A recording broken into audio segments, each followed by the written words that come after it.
Friends, good morning ಎಲ್ರಿಗೂ. Welcome back to our YouTube channel.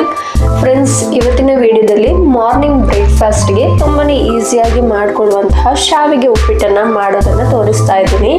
Daily ಒಂದೇ ಥರ ಟಿಫನನ್ನು ಮಾಡ್ಕೊಂಡು ತಿಂದು ಬೋರ್ ಅನಿಸಿದಾಗ ಈ ಥರ ಶಾವಿಗೆ ಉಪ್ಪಿಟ್ಟನ್ನು ಯಾವಾಗಲಾದರೂ ಒಂದ್ಸಲ ಮಾಡಿ ತಿನ್ನೋದ್ರಿಂದ ಅಷ್ಟೊಂದು ಬೋರ್ ಅನಿಸಲ್ಲ ಮತ್ತು ತಿನ್ನೋಕ್ಕೂ ತುಂಬ ಚೆನ್ನಾಗಿರುತ್ತೆ. ಹಾಗಿದ್ರೆ ಬನ್ನಿ ಈ ರುಚಿಕರ ಶಾವಿಗೆ ಉಪ್ಪಿಟ್ಟು ಹೇಗೆ ಮಾಡೋದು ಅಂತ ನೋಡ್ಕೊಂಡು ಬರೋಣ. ಉಪ್ಪಿಟ್ಟು ಮಾಡೋದಕ್ಕೆ ನಾನಿಲ್ಲಿ ಸ್ವಲ್ಪ ಈರುಳ್ಳಿ, ಹಸಿಮೆಣಸು, ಕರಿಬೇವು, ಕೊತ್ತಂಬರಿ ಸೊಪ್ಪು ಹಾಗೆ ಬೀನ್ಸ್ ಎಲ್ಲವನ್ನು ಸಣ್ಣದಾಗಿ ಕಟ್ ಮಾಡಿ ಇಟ್ಕೊಂಡಿದ್ದೀನಿ.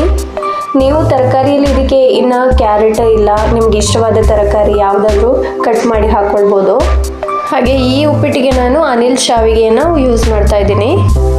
ಪಾತ್ರೆಗೆ ಸ್ವಲ್ಪ ಎಣ್ಣೆ ಹಾಕೊಂಡಿದ್ದೀನಿ. ಎಣ್ಣೆ ಬಿಸಿ ಆಗ್ತಿದ್ದಾಗೆ ಸ್ವಲ್ಪ ಸಾಸಿವೆ, ಸ್ವಲ್ಪ ಉದ್ದಿನ ಬೇಳೆ, ಕಡಲೆಬೇಳೆ ಹಾಗೆ ಸ್ವಲ್ಪ ಜೀರಿಗೆಯನ್ನು ಹಾಕೊಂಡು ಫ್ರೈ ಮಾಡ್ತಾ ಇದ್ದೀನಿ. ಈಗ ಸ್ವಲ್ಪ ಕಟ್ ಮಾಡ್ಕೊಂಡಂತಹ ಈರುಳ್ಳಿನ ಹಾಕೊಂಡು ಫ್ರೈ ಮಾಡ್ಕೊಳ್ತಾ ಇದ್ದೀನಿ. ಕರಿಬೇವು ಹಾಕೊಳ್ತಾ ಇದ್ದೀನಿ. ಇವಾಗ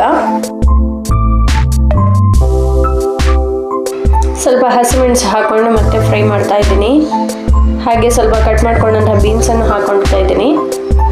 ಚೆನ್ನಾಗಿ ಫ್ರೈ ಮಾಡ್ಕೊಳ್ಳೋಣ. ಇವಾಗ ಸ್ವಲ್ಪ ಸಾಲ್ಟ್ ಮತ್ತು ಅರಿಶಿನ ಪೌಡ್ರನ್ನು ಹಾಕೊಂಡು ಮತ್ತೆ ಫ್ರೈ ಮಾಡ್ಕೊಳ್ಳೋಣ.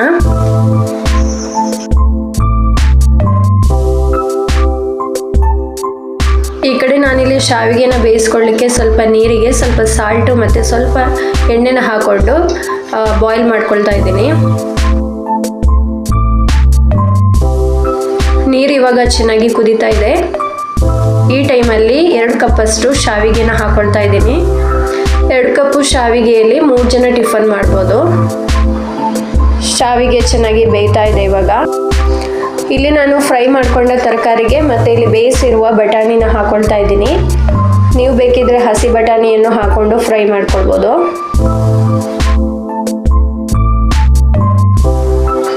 ಇವಾಗ ಈರುಳ್ಳಿ, ಬೀನ್ಸ್ ಎಲ್ಲ ಚೆನ್ನಾಗಿ ಬೆಂದಿದೆ.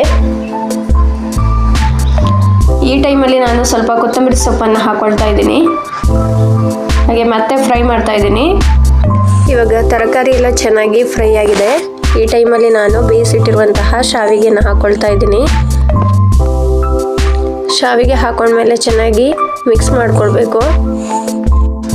ಶಾವಿಗೆನ ಹಾಕೊಂಡು ಮಿಕ್ಸ್ ಮಾಡಿಕೊಂಡ ನಂತರ ಉಪ್ಪನ್ನು ನೋಡಿಕೊಂಡು ಹಾಕೊಳ್ಳಿ. ಇವಾಗ ಸಿಂಪಲ್ ಆಗಿರುವಂತಹ ಶಾವಿಗೆ ಉಪ್ಪಿಟ್ಟು ರೆಡಿ ಆಯಿತು. ನೀವು ಒಂದ್ಸಲ ಈ ಸಿಂಪಲ್ ಬ್ರೇಕ್ಫಾಸ್ಟ್ ರೆಸಿಪಿನ ನಿಮ್ಮ ಮನೇಲಿ ಟ್ರೈ ಮಾಡಿ.